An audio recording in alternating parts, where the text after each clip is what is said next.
Hello, kia ora, and welcome to the Creative Matters podcast, where we have inspiring conversations with artists from Aotearoa, New Zealand. I'm your host, Mandy Jakic.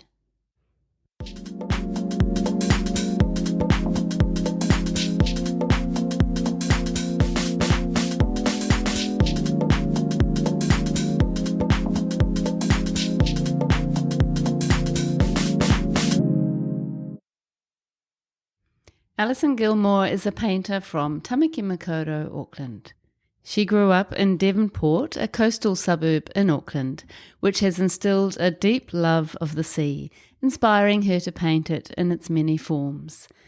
Alison is also very well known for her beautiful floral and still life paintings. Alison captures the endless beauty of her environment with really delicate brushwork, creating images which have a photorealistic quality and hues which reflect the clarity, light, and richness of the South Pacific. In this episode, which I very much enjoyed, Alison tells the great story of meeting Tim Wilson, one of New Zealand's most successful landscape artists ever, and often referred to as the Master of Light. She talks about how she came to be mentored by Tim 2 years later, how he got her into painting with oils, and how she was eventually invited to exhibit in his acclaimed gallery in Queenstown, the Tim Wilson Gallery. Through this connection, Alison increased her global profile, commanded bigger prices for her work, and gained a lot of confidence in herself as a fine artist. We discuss her 40-year career in graphic design and how it has informed her art practice and parts of her process. We have an interesting conversation about realism and the unique elements she brings to her realistic paintings. She shares parts of her process, such as how she adds layers and why she sometimes likes to paint upside down. We talk about a pop-up gallery she created with a friend and her plan to allow herself a few months to purely experiment and play, with a view to possibly bringing some new techniques and ideas to her practice. Hi, Alison. Hi, Mandy. So good to see you again. It's so good to see you again and be at your lovely house. Thank you. Yep, you've had the tour, the obligatory tour of the garden. Beautiful. Yeah, thank you. And you've just come back from Koh Samui. Yep. Lucky Beautiful holiday of a lifetime. Oh, it sounds incredible. And you've still got jet lag, haven't you? A little bit, yep. But I'm sure you can still tell your story, no problem. So we did meet very briefly at Turua Gallery at a group show. Yeah, which was fabulous. It was fabulous, yeah. And so it was nice to make contact then. And we've had a couple of aborted attempts at actually recording. Yep. So here we are, finally. So welcome to the Creative Matters podcast. Thank you so much for inviting me. You're welcome. I cannot wait to hear your story. I'm really, really interested to hear how you got to where you are. So let's get into it. You were born or grew up in Narrowneck, which is kind of where I spent quite a few years as a young woman. So tell us about that. So we had a really wonderful childhood growing up there. We moved there when I was 5 and we went to all the local schools. We spent all our time down at the beach. It used to take a minute to get to the beach. So that has started to form my interest in the sea and watching waves and how they form and the weather and how the light catches, as well as just enjoying being at the beach. And yeah, so we used to ride to school, and it was Belmont Primary, Belmont Intermediate, Takapuna Grammar. So yeah, we had a really lovely childhood. It's so beautiful down there, isn't it? Yeah, it really is. Yeah, I love it. I lived there for about 8 years in my 20s. Oh, wow. Yeah, my parents moved there when I was 18 from Milford and lived there for about 30 years, I think. Wow. Yeah. So yeah, lots of memories in that part of Auckland. Were you a creative child, do you think? Yeah, I think that as far back as I can remember, I've been able to draw. Like as soon as I could pick up a pencil, I was drawing. I don't remember what I was drawing back then, but yeah, I was always drawing something, and my parents always encouraged me as well. I always had paper and pencils and crayons and all that sort of thing. So yeah, I think I always have been creative and having that artistic ability. It's interesting, that drawing thing, that some kids just seem to naturally be able to draw. Yeah. And some kids can't. And some kids develop that talent and some people just have it. I don't know how that works. Yeah. No, it's something to do with our brains and how they coordinate with our bodies, maybe. Yeah. Something to look up and listen to or read about. Yeah, totally. It'd be really interesting. So Takapuna Grammar, was that a good time for you, and did you find your art and your creativity there? Interesting about secondary school, isn't it? Because some kids have a good time, some don't, and especially back then it was different. There was streaming, and I was always encouraged to go into the top class. I was good at academic subjects. The art didn't really play such a big role in my time at school. In the fifth form, which is year 10, 11, 11. I took art as a sixth subject because I couldn't fit it into any other options. So I could only do it like one lesson a week. So, and not with the rest of the class. So that wasn't really ideal. So I was more or less maths, physics, chemistry, biology, French, all those sort of subjects. And I enjoyed school. I was in the top class. We were in a kind of, I don't know, they would have called us nerds. Yeah. And I enjoyed it, and I did well, and wasn't quite sure what to do because of all my science subjects. I was going to become a food technologist because of my interest in food, and the only course was in Otago, and I didn't want to leave school. I didn't want to leave home, whereas all the kids want to leave home now. So then I thought, oh, well, I can draw. So I applied for the graphic design course, and I got in. The last 4 people to get in for that year. Where was that? It was then Auckland Technical Institute, ATI. It's AUT now, and there is a similar sort of course, but I'm sure it's a whole ton better than it was back then. But I still enjoyed it. I was young, really, to have gone from the sixth form at school straight into tertiary study. Probably a bit innocent and not really mature enough, I think, in some ways. But I did the course. I did 3 years. It was either 2 years or 3, and the 3 years was a diploma. We had to write a thesis. So I did mine on the influence of Japanese ukiyo-e prints on Impressionist and modern art. Wow. And I thought that was pretty good sort of subject, and I was really interested in it. And I used to go up to the Elam Library all the time because they had so many amazing books. But I never got any marks back for it or any feedback or anything. But anyway, I got my diploma. Really? That seems a bit rough. Yeah, I don't know. It was just a bit of a weird time back then, I guess. And were you thinking that you wanted to have a creative career, and that's why you chose design? I just wanted to use my skills, and my parents wanted me to have a full-time job, and they thought if I'd gone to Elam that I possibly wouldn't have that. So that was more a practical solution, which I think a lot of us were like that back then. 1978 I started. Yeah, wow, it's amazing, isn't it? No computers. No. And were you thinking you would like to be an artist, but sort of couldn't entertain the idea, kind of thing? I think back then it's always been in the back of my mind that I would like to be a painter, but I didn't know when that was going to happen. Amazing. Yeah. Yeah, so how did it happen? How did you get to being the amazing painter you now are? Thank you. I came back from a stint living in Hamilton for 6 years, which when I was driving down to live there, I thought, what on earth am I doing?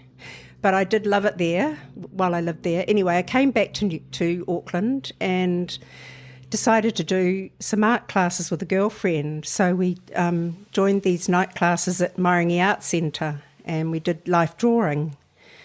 And that was really good fun. Life drawing is really, really good for your drawing skills and your observation skills, and for freeing you up. I remember at graphic design school doing some drawing classes with charcoal and how loose you had to be, and I think that is a really good practice to get into. Yeah. I've just spoken to Dominique Marriott, who's a life drawer, and she said the same thing, that it's such a great thing for any artist. It really is. It's very freeing, but it's also a really lovely thing to do, to draw the human body. Whether they're muscular, whether they're thin, whether they're bigger, tall, small, it's the form and the light, and the energy that you can give the form, and it's really good form of practice. Yeah. So after that, we decided to do just a drawing class with James Lawrence, and we did he would set up like a still life, just shapes on a desk, and then we would draw them. So at home I thought, well, I'm just going to draw these with coloured pencils and see how I go, because even back then I knew that I was more of a realism sort of, rather than a loose, which I'd been taught to be. Yeah. I liked doing the realism, so I started doing that at home. And then I thought, oh, they look quite good. I'm going to go and buy some acrylic paints. So I started off with a pair. I thought, oh, that looks quite good. I've managed to get the form, and I knew quite a bit about shadows and light coming around the back of shadows and highlights and all of that sort of thing. So I started with that, did some other fruit, and then I thought, oh, I'll do some beach scenes and some native bush. And it just developed from there. And I rang a gallery in Belmont, and it was called Palette. And I said, oh, look, I've started painting. Would you be interested in seeing my work? So I sent them some images, and they were really keen. And I had my first solo sellout show there. Really? On my birthday, and my dad's band played outside. Oh my gosh. Yeah, it was really, really exciting. What year was that? 2004, I think. Wow, 20 years ago. Yeah. How incredible. So you were still working as a graphic designer and doing that on the side? I had to, so I wanted to see whether it was going to work first. And a sellout for your first show. It was amazing. Wow. And the second one, and then I had a third one with Tabitha Forbes, and they all sold out in that too, at that gallery. Wow, isn't that amazing? And that was really, do you think that it was the beginning of your art career as an artist? I think so, yeah. It felt like beginner's luck at the time. But no, I don't think so. It might have something to do with your talent. But did you at some point give away the graphic design and devote yourself to your art practice? Not for some time. So I then moved to the Leatham Gallery in Herne Bay and had a wonderful time there with sellout shows there as well. Anna Hansen and Anna Woodruff, who were so lovely to deal with. They gave me a solo show to start off with of my beach and coastal scenes, and that sold out. Amazing. And then I had another one the year after. Anna's family had a batch on Great Barrier, at Medlands Beach. So she said, well, do you want to go over and stay in there and then get some material? So I did a whole Great Barrier exhibition, which was really fun. And was that another sellout? Yep. Wow. Yeah. That's so incredible. I mean, that's just like everyone's dream. Yeah, I know. It didn't feel real.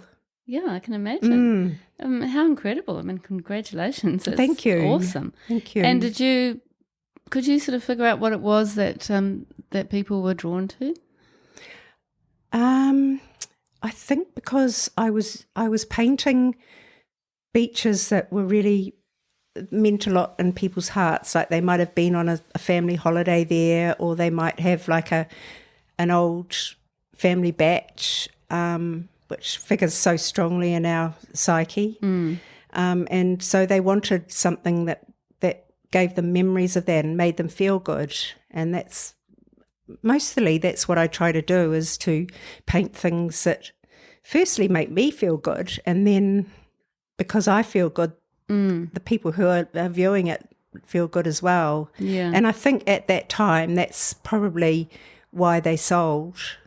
And also probably, people who had visited New Zealand and were from somewhere else, I can imagine, would be drawn to that as well. And they were, would you call them photorealism, hyperrealism? I think probably just realism then, because they weren't as realistic as they are now. I think I've become more and more so. And I didn't know that's what I was doing. I thought I was doing high realism, but when I look back on them now, they're very different to what I do now. And what is the difference, do you think, between realism and more realism? Maybe it's a looseness, or maybe not being as exact or as detailed as they could be. And is it anything to do with the sort of way you paint, do you think? It's a very naughty neighbour doing his recycling at the moment.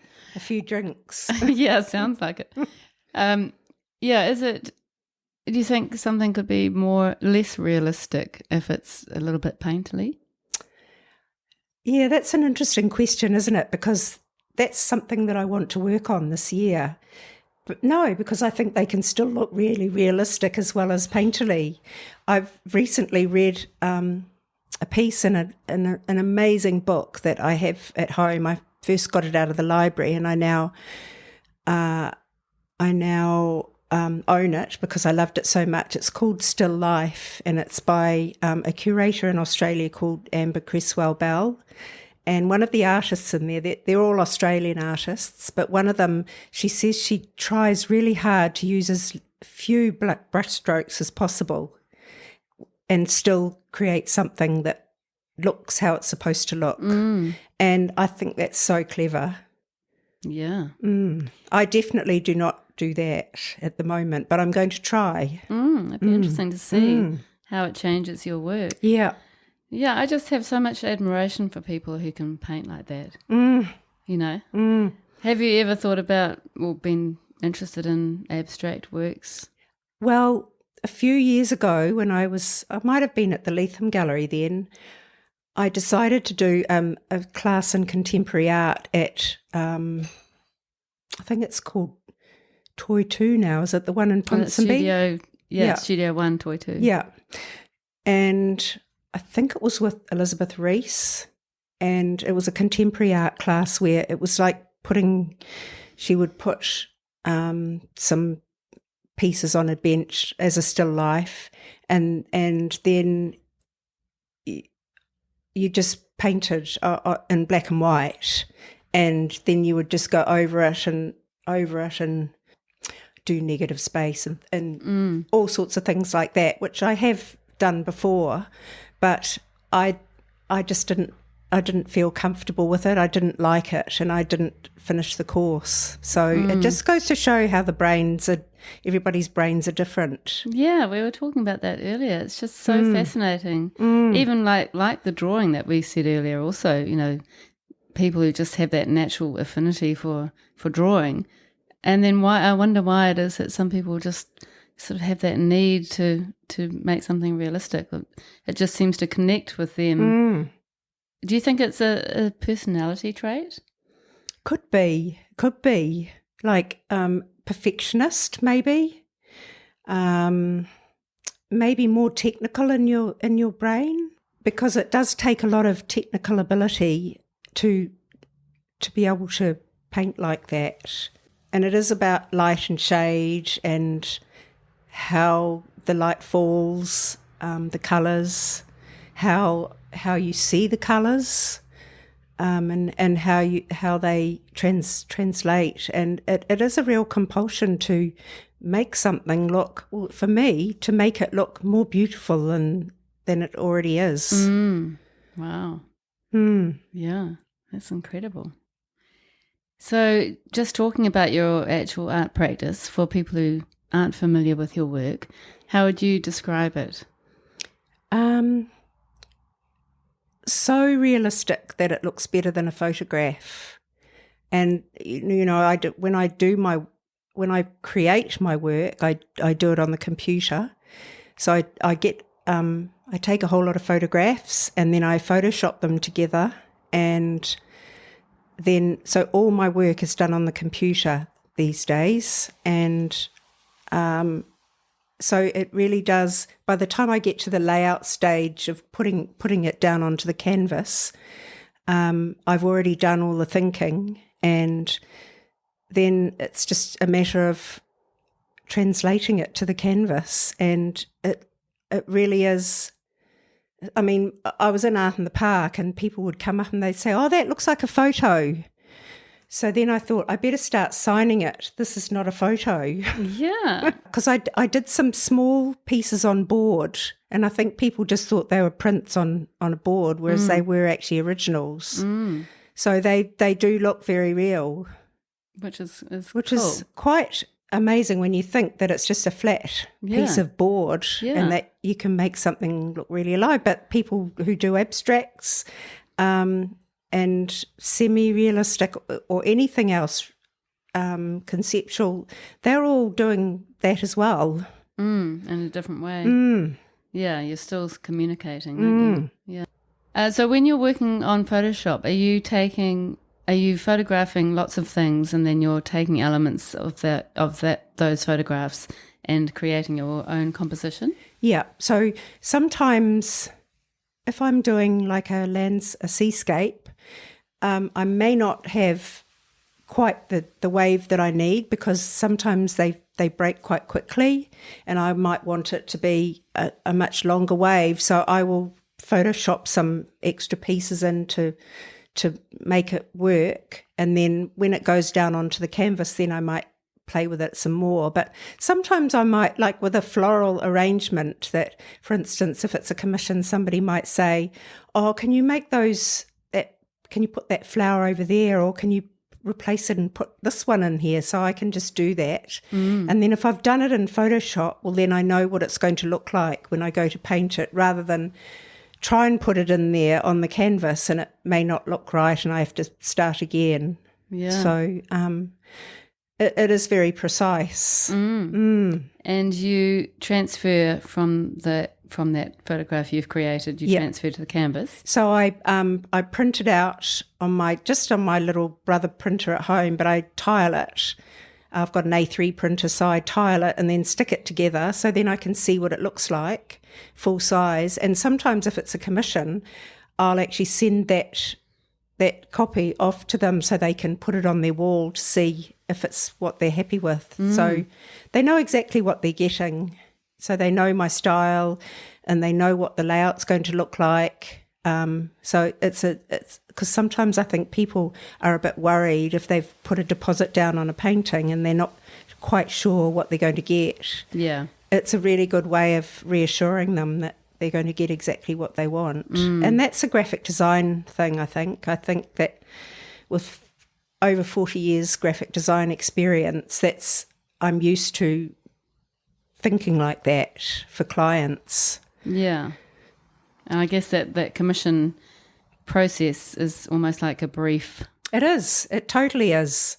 And sometimes that used to be a bad thing because I'd get too worried about it and think that somebody was going to say, oh, no, that's not quite what I wanted, which is what happens in the graphic design world.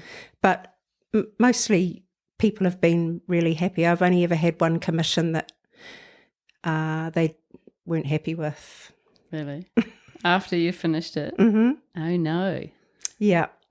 What weren't they happy with? There was a flaw in the linen, and actually I thought it was a really beautiful commission. It was of these two people walking down a beach, a really beautiful surf beach with their two dogs, and it was a very lovely, emotional sort of painting, and it was a commission for this friend's husband, and it had a flaw in the linen, and you could hardly see it. And linen has flaws in it. Yeah, that's just part of the nature of and the material. They unfortunately said they didn't want it. So oh no! And so what happens then? That was the end of that. Yep. You didn't do another piece. No, I don't blame you. It'd be very hard to, wouldn't it? It was actually affected me for a long time because I'd put so much of myself into that painting. It was really disappointing. Yeah, that's really unusual, isn't it? But it's something that I would never care about. I don't know. It looked just like them and just like their dogs, and it was perfect. Yeah. Oh, what a shame. Yeah. So anyway, I painted them out a year after, and I've got oyster catchers in it now. Really? Goodbye. Yeah. But it sounds like in general your commission process or commission part of your career is pretty successful. Yeah. Yeah. Sometimes commissions can be very, very difficult though. I've just finished one where I think you so want them to be happy with what you've done. It seems to take, for me, it seems to be much more difficult, and I spend a lot more time and do more layers. And but the last commission I finished a few weeks ago, the clients are really, really happy. That's good. Yeah, but it must be hard because you're thinking about what do they want instead of just kind of painting freely from your soul. Yeah, in a way. Yeah. And your practice is the florals and then the seascapes or the beachscapes, which are very New Zealand. Would you say the florals are New Zealand? I have got some images that I've got of some New Zealand. I got a florist to design me an arrangement with native plants that I'd foraged for, but I haven't painted those yet. They're still waiting in my pile of things to paint. But I'm not quite sure what I'm going to do next. I started doing some paintings of they were arrangements that I got florists to do, but of vegetables, because I love vegetables and I love food as my other interest. And so I was wondering how I could bring food into my paintings. So I did 3, I've done 4 now, of vegetable arrangements, which are beautifully arranged by an amazing florist called Felicity Jones. And I collected artichokes, purple asparagus, beetroot leaves are really amazing to paint, because they're just the same as flowers. They've got the same sculptural form, and the light still falls beautifully on them. And I love them. Yeah, I love the sound of that. And are they in a bowl, or how's it arranged? So one of them is sitting in this really beautiful pottery vessel. So that arrangement was done by a friend on Waiheke called Vicky Roycroft. She's got a business over there, and her friend Jane Byrne, who did the pottery urn. So you can see the urn in that one, and that's got aubergines in it that I grew in my own garden. So beautiful. Yeah, and the other 2 are just cropped versions, so you can't see the vase.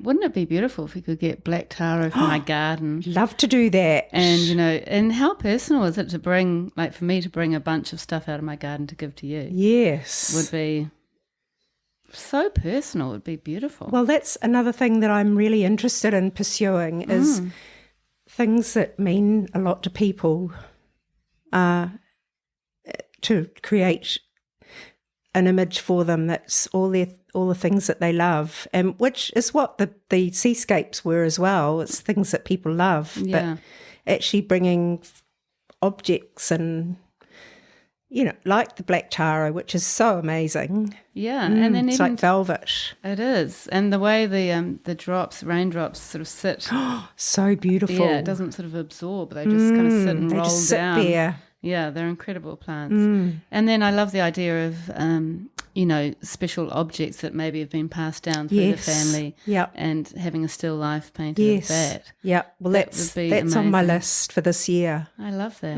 Yeah, really nice, beautiful. And you also, speaking of things that are dear to people, you do pet portraits as well. Yes. Gosh, you have researched well. Wow, I was so interested in your practice. And I've met your dog Ghost, who came with you, and he's in the car. And Marley met from a distance. Yes. Which was lovely, and he's gorgeous, husky. Yeah, and I did read somewhere that he's a constant companion in the studio. Yeah. So we're both dog lovers, which is good. And how did you get around to painting portraits of pets for people? Well, he was actually the first one I drew. I just thought, I could see that people were doing pencil drawings and selling them, and I thought, I can do that. So he was the first one I drew, and I thought, this looks good. And then I showed some.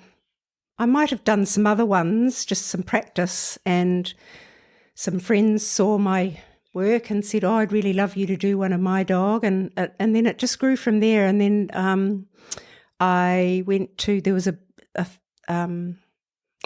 fun day out called the Big Dog Day Out, and so I got a stall there, and I designed a poster to go on the front of the table, and I printed off some great big A2 posters of all the dogs that I'd drawn, and I got a lot of work out of that. And great. It was really fun meeting people and their dogs, and especially when you spend a lot of time by yourself when you're an artist, in your cave or in your garret. Yeah. It was really nice to be out talking to people. And so then there was another kind of like a market in Parnell called Pets in Parnell or something like that, and so I had a stall there. That was once a month, and I got a lot more work out of that too. So it was really fun, and it was something I did to just supplement my income, really. Yeah, and something that you still enjoyed. Yeah. And I didn't know that there were markets for pets. I must check it out. How interesting. Yeah. And was that were they painted or just drawings? No, just drawings. And sometimes I'll add in, like one dog had a red ruff around its neck, so I'd do that in coloured pencil. And I've also done some drawings of famous women from the past. And I first started doing those because a girlfriend liked Frida Kahlo. And I thought, I'll do one for her birthday. And I drew her in graphite, but I did her headdress, her flowers in coloured pencil.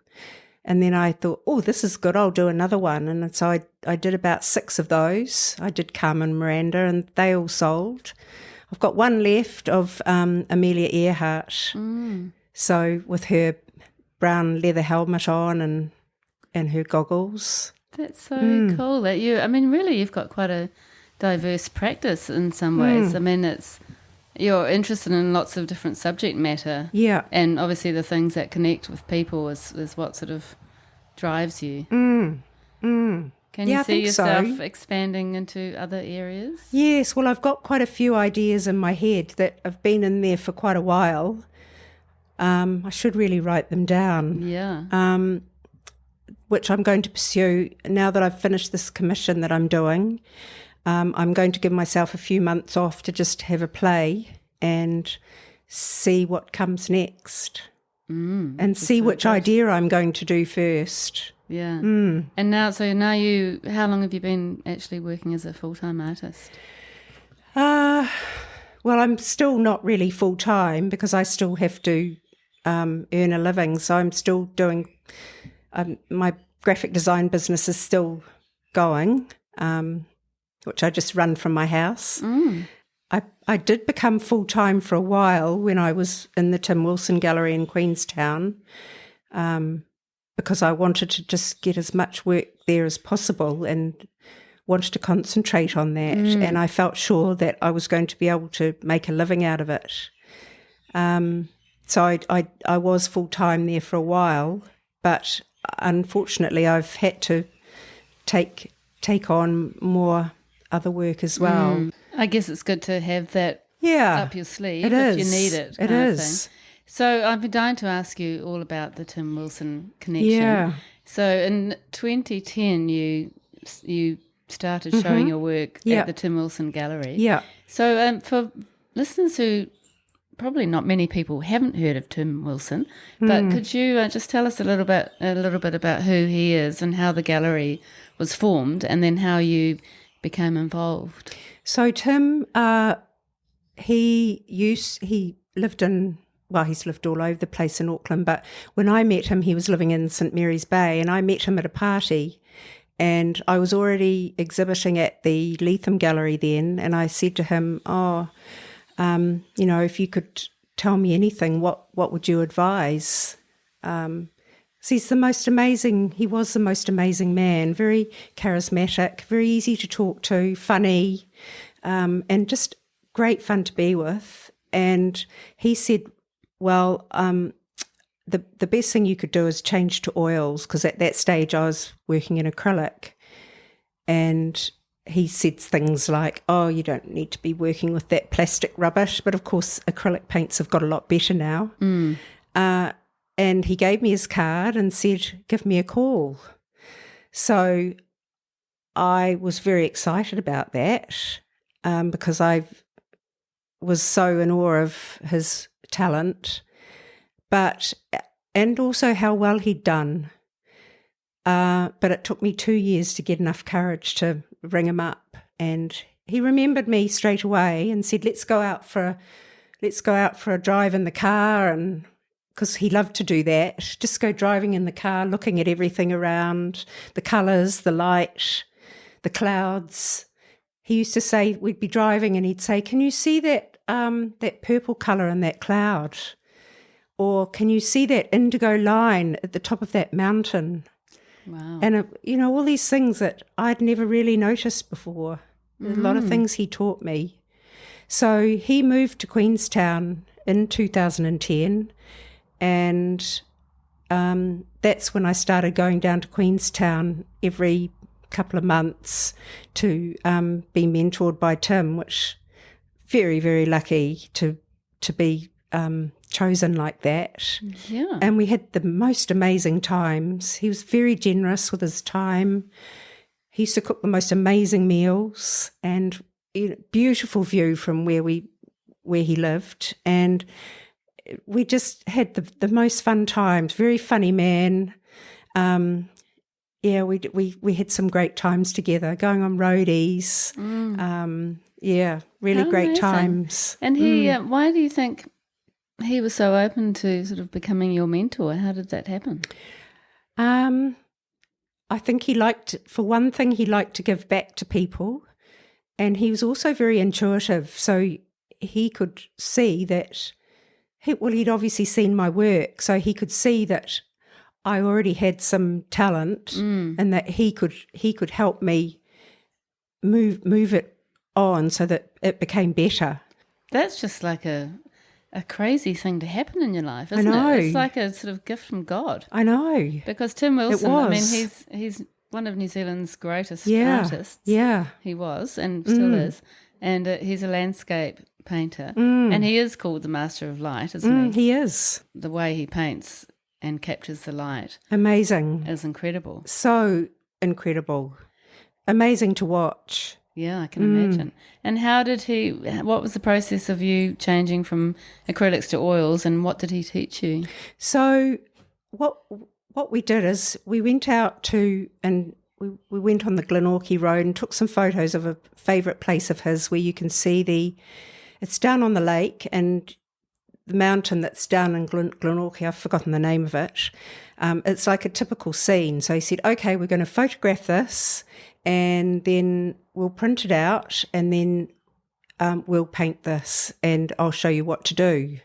So we started with the sky, and he showed me how to mix the paints with the liquid and which paints to use, and then started painting this. We painted like a graduation in the sky with some different colours they were probably colours that I didn't used to use. He would say, oh, don't use cobalt. And I only did use that because that's what I bought from the shop. I didn't know. Yeah. I just taught myself. So he gave me all the colours that he used.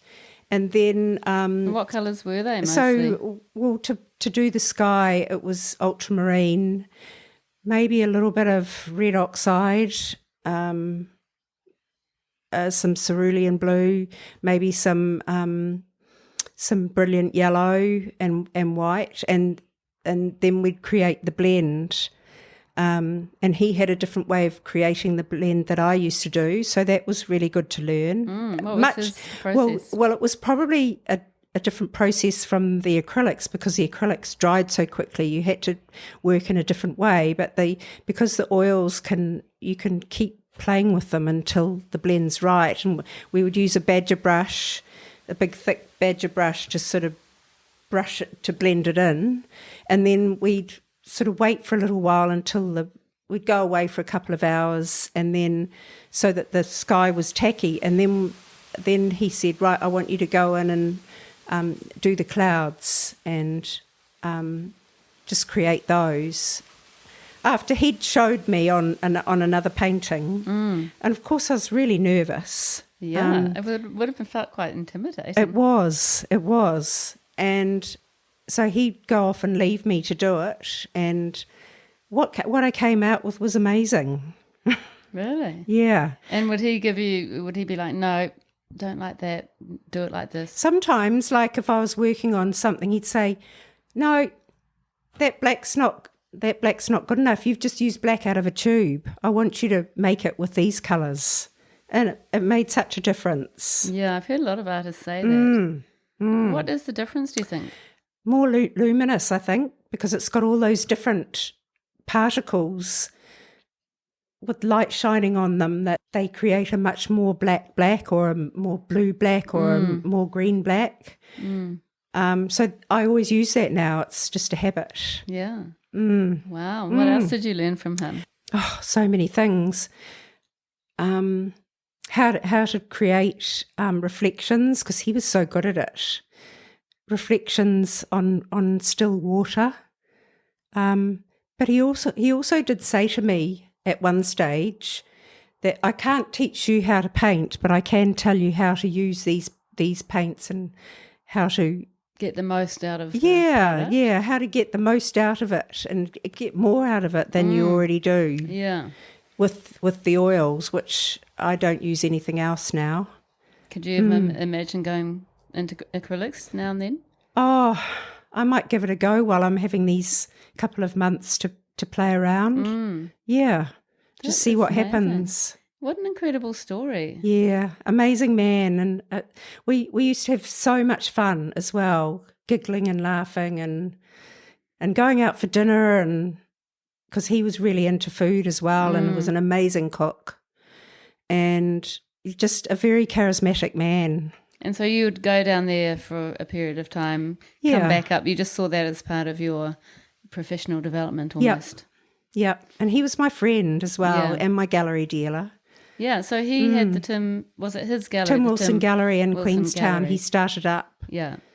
Because he just wanted to have control over his own destiny, and he did so well. He would get people coming over from China, especially just just fly down to Queenstown for the day to see Tim's, to go and buy something from Tim. Wow. I think he was on TV in China at some stage, and they just really loved his work. Had a big following. And at that gallery, I don't think I ever saw it. Did he have mostly his work, and then your work was in there as well, wasn't it? And Anita Mae Blanchett. Okay. Yeah. So just three of you. Yeah. What an incredible honour. I know. I still can't believe it. Well, I mean, it reflects your talent. Well, I kind of think that it probably does, but you can't always see that. But it was an incredible honour. I'm sure Tim Wilson wouldn't have taken on anyone who No. he didn't think had the talent. He used to tell me I was the best in my genre in New Zealand, which I didn't really believe. But, Really? you know, he was very good at trying to push me along. That's incredible. So how long did you stay connected with that gallery? Well, really up until Tim got sick and passed away. And what year was that? 2020 he passed away. But before that he was really ill, and I think probably felt that I had a lot of my work down there, and he was too sick, and so he sent it all back. Did he close the gallery? He didn't, but they did close it when Tim died. But they Vaj, his husband, opened their beautiful house as a museum. Yeah. And they'd left his studio exactly how it was, and which is always very emotional. And then they would show people round the house with all the paintings set up. And they did have a buyer's room for some of the other artists. Actually, there was another artist who came in sort of towards the end, who was also mentored by Tim. So it was Anita and Judy Curnow and I were all mentored by Tim. He's mentored a lot of people. And the Tim Wilson Gallery doesn't exist No. anymore. I guess, you know, the original paintings, there's only, you know, they're going to go. And I suppose that the trust, I think there's a trust is there for Tim Wilson. Yeah, I'm not Trust. sure. I think so. And they'll hold on to. Well, Vaj, his work. husband, is holding on to them. Yeah. They did do some prints. They had Yeah. a huge stall at Art in the Park. The second year I was in it, we were all. They put all the mentors around Tim's stand, which Nice. was really lovely. Yeah. So obviously he taught you some techniques in oil painting and probably taught you all sorts of things. How do you think he has influenced you as a whole? I think he probably has made me more confident. It took me a long time to call myself an artist, even though people would say, oh, don't be silly. Of course you are. It took me a long time because I'd been a graphic designer for a long time. He has definitely influenced my style of painting. It's become more refined, which I might be going to undo this year, but it'll still be there, and that will also affect how I paint in the future. But he definitely has influenced me in the way I see colour, just different little things that they're there, but you don't always see them unless you really observe things. Yeah. Wow. Yeah. That is really incredible. He's a very special man. Yeah, it must have been so devastating when he died. It was. I think for the whole of the world. Yes. The art world. Yes. And seemed quite a shock. I think he was quite private about his He illness. was. Yeah. Well, his legacy will live on through you.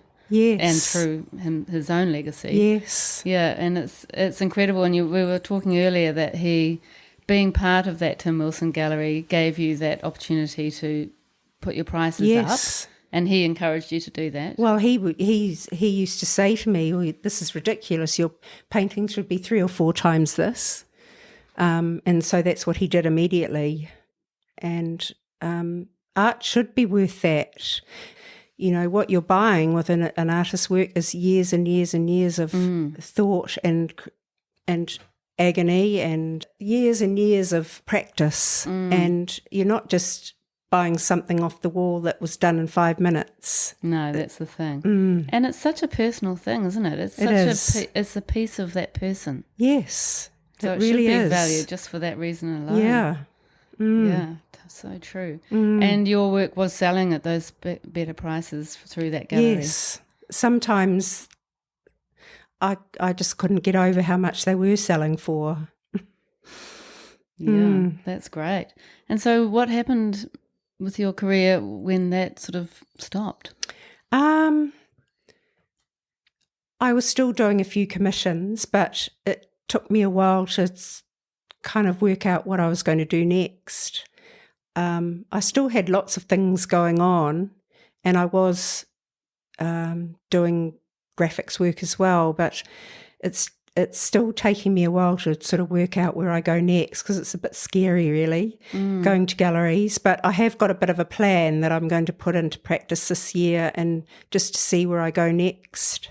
So with realistic work, Alison, this is a question I've always had in my head. What is it that differentiates, do you think, between realist artists' works? Like, if it's realistic, then it's realistic. It's like, what are you bringing to your work that another artist might not bring?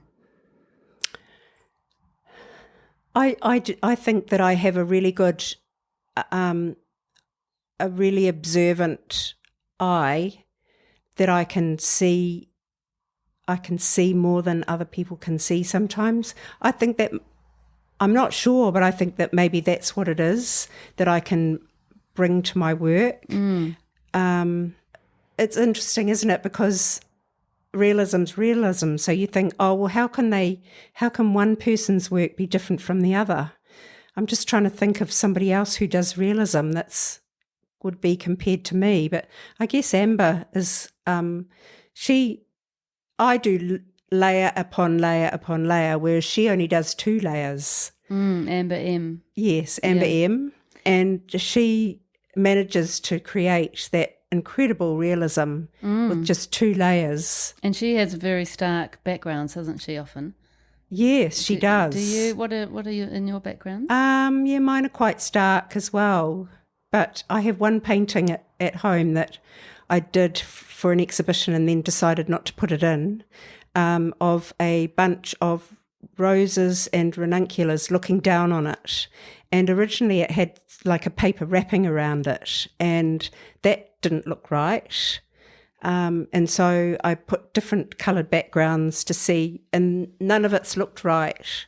So I'm just thinking I might do like a blurred sort of florally sort of slightly darker background and see what that looks like. That'd be interesting. Yeah. And Amber, I have interviewed Amber on the podcast. You can find that episode quite a while ago, actually. She draws her flowers and then will, add that very dark background often, and then come in. Do you start with your background as well?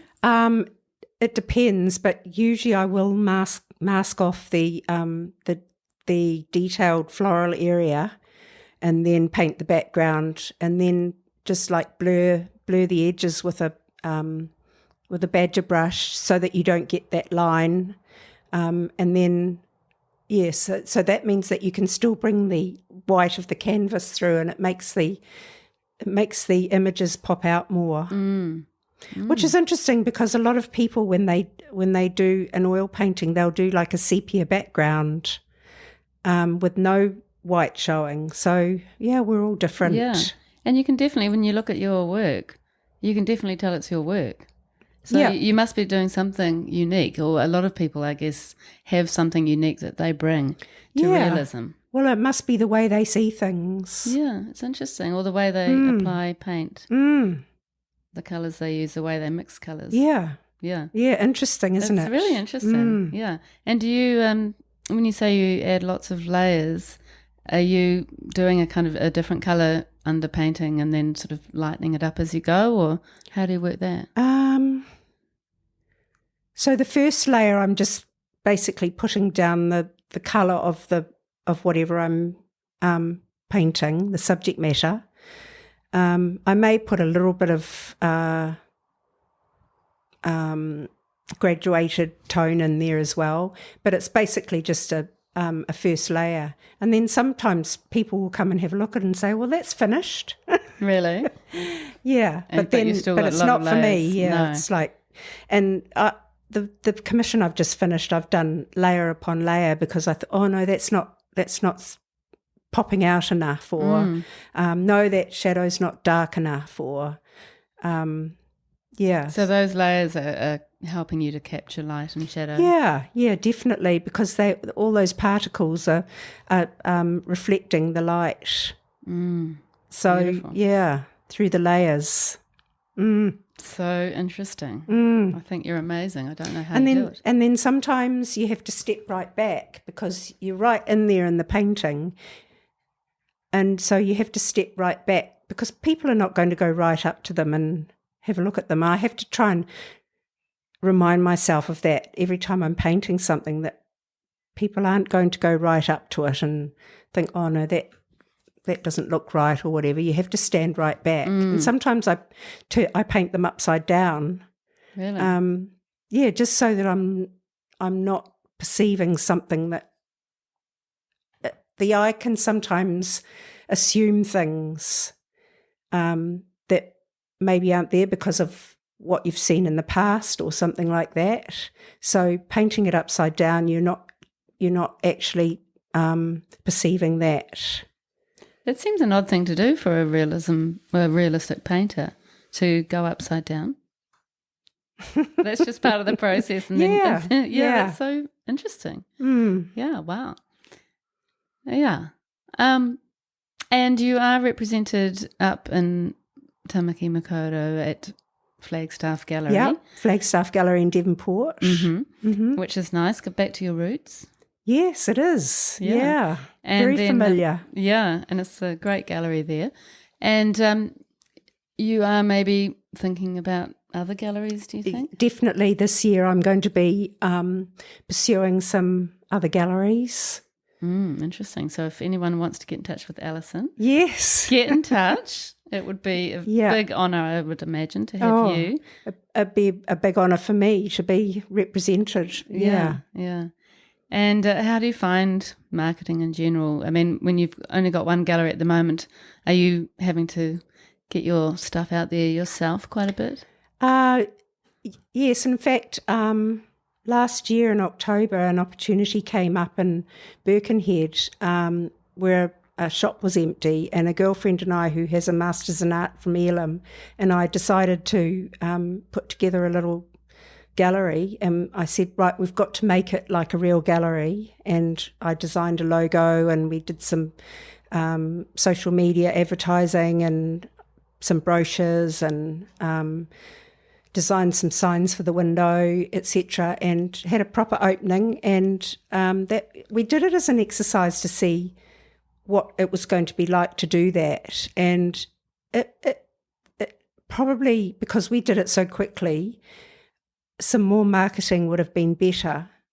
But it still was pretty good. I didn't sell any originals, but I sold a lot of prints and a lot of cards, because I have limited edition prints which I sell, and I sell in the Flagstaff Gallery as well, but I need to market those a bit better too. They're not for sale on my website at the moment, so that's something I have got to get onto. When you're an artist, you've got to do everything. Yeah, and that's a great thing about having a gallery, sort of managing some of doing that. all that. Yeah, it's a lot of work. So was this like a little pop-up gallery? Yeah, and we had it for 2 or 3 weeks, and it was really good fun. Yeah. And a lot of people would come along. It was in Birkenhead, and I know a lot of people there now through living there for a while, and, I didn't know you did this. So. And have you ever thought of doing something like Tim Wilson did and having the Alison Gilmour gallery. Sounds good. I don't. Yeah, it's got a ring to it. It does. I don't know. I have thought about it, but it is a lot. It is a completely different thing altogether, and you've got to know it. You've got to have a lot of hats. Yeah, and it'd be impossible to run a gallery and be an artist. I think so. Yeah, I'd imagine. I think that the people who run galleries know what they're doing, and sometimes, well, I've always said this in my business, you pay the experts. That's right. Yeah, I say that too. It's the best lesson I learned. Yes, me too. Yeah, totally. Another great way that you have been marketing your work and yourself is through being part of books. Yeah, which is quite unusual. I imagine there's a lot of artists who haven't been involved in that kind of thing. Can you tell us how that came about and what sort of form that took? So when I was in the Leatham Gallery, I met Dennis Robinson, and he used to come along to the exhibitions, and also I made friends with Daniela Hume and Sylvia Masters, and I can't even remember how I got invited to go into one of his books, but he came round to see me and we talked, and I got published in one of his books, and then we became friends, and a couple of us used to go out for coffee and so on with Dennis, and so I'm fortunate enough to be in, I think, 3 of his books, and then I applied for a book in the States, and I got in there. People don't really see them in New Zealand because they don't come that far. And just recently I've been fortunate enough to be chosen for a book called Studio Visits, and this is the 3rd one, and it's artists all over the world. It's so that I had to send over a whole lot of photos of me in my studio, which is lucky I had some, and answer a whole lot of questions about my art practice and how I started. And they chose me, so I was pretty thrilled about that. It's by this new project called Arts to Hearts Project, and they're quite new, and they put out these magazines and books, and I'm just recently been accepted for a floral book as well. Wow. Which is just one of your chosen paintings plus the details underneath it with no further information. But the Studio Visit book is quite a thrill to be involved in. Yeah, and I saw you sent me the article, and it's just great. What a fantastic way to promote your work internationally. Yes, it really is. And so do you sort of consciously, look for these opportunities, or how do you discover them? Oh, they're just on Instagram. And there's an artist who I follow on Instagram called Natalie Featherston, who does, I don't know how to pronounce it properly, trompe-l'oeil paintings. Yeah. And she was entering this competition with Richardson galleries. And I thought, okay, if she's doing it, it must be good, so I'll enter. So I was a finalist in that, and then I'm just sort of going by, some of these artists and who they follow and what they do. Yeah. It's a great way to get inspiration and definitely learn which ones are good, which places are good to go with. How amazing! Yeah. So how do you feel about art awards? I've sort of shied away from them in New Zealand because I'm not sure whether I fit into the categories. I'm still coming to terms with some of those things. I know a lot of my friends enter and have been finalists, so maybe I just need to give it a go. But I have found it easy, and it seems to be easy in the States to be included.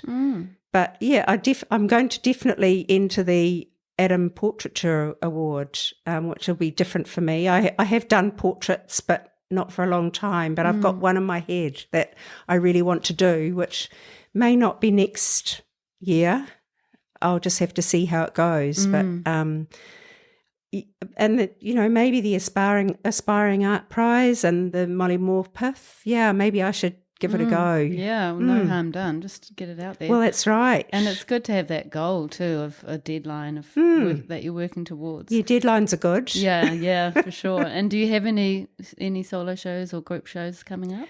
No, not at this stage. I'm going to be working on some different work in the next 3 months, as I mentioned, and I'm just going to see where that leads me. Which is so exciting. Yeah. Tim, you always used to say, just keep on painting and it will all become clear. Yeah, so true. Well, very interesting. I have loved hearing your story. Thank you. Thank you. And really enjoying being with you, Alison. Thank you. Thank you. And we did discover that your sister knew my husband when they were teenagers. Yes. Which is really funny. Small world. In fact, lots of crossovers, wasn't there? Yeah. There are. Which is often the way in New Zealand. So let's get on to the questions. What would you say to your younger artistic self? So I would say just go for it and be confident.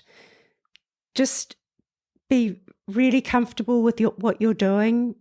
Try and use your intuition if you know what that is when you're young, and just reach for the stars. I didn't really know how to do that back then, but I think the kids these days are probably a little bit better at that sort of thing. But yeah, definitely just be confident and just go for it. And what do you find is one of the biggest challenges as an artist? In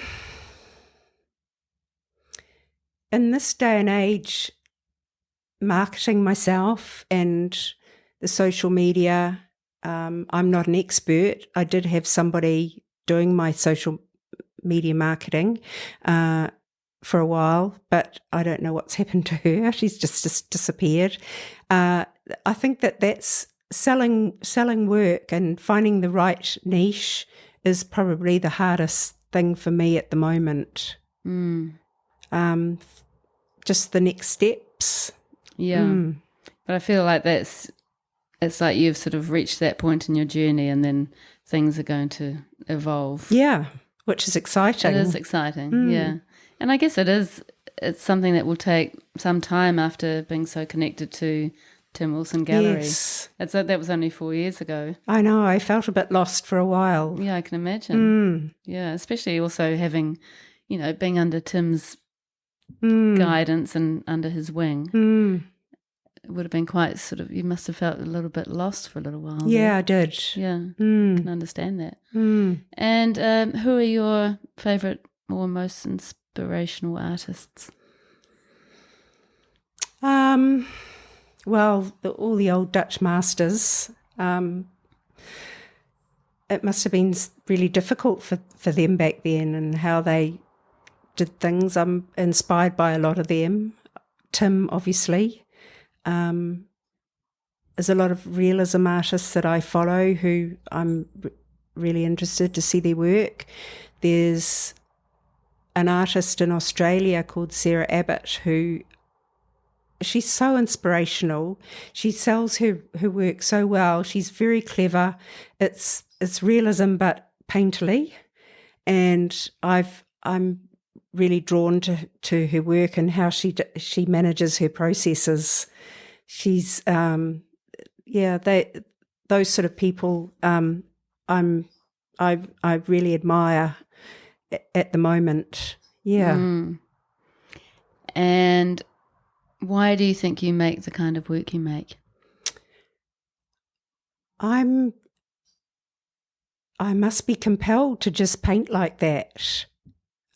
I can't imagine painting any other way. It's always been in me, like to paint realism, to make something look better than it really is, and make the viewer really enjoy looking at the work. I had one of the commission I've just finished. They said, every time I look at this painting, I see something else. And that is something that is really important in a piece of work, that you can travel around, your eye travels around the painting and continues to derive pleasure from it. And to discover things. Yeah. Yeah. Yeah. I can totally see that. Mm. Well, I'm very excited about bringing a bunch of stuff from my garden to you one day. Ooh, goody. When I better start saving.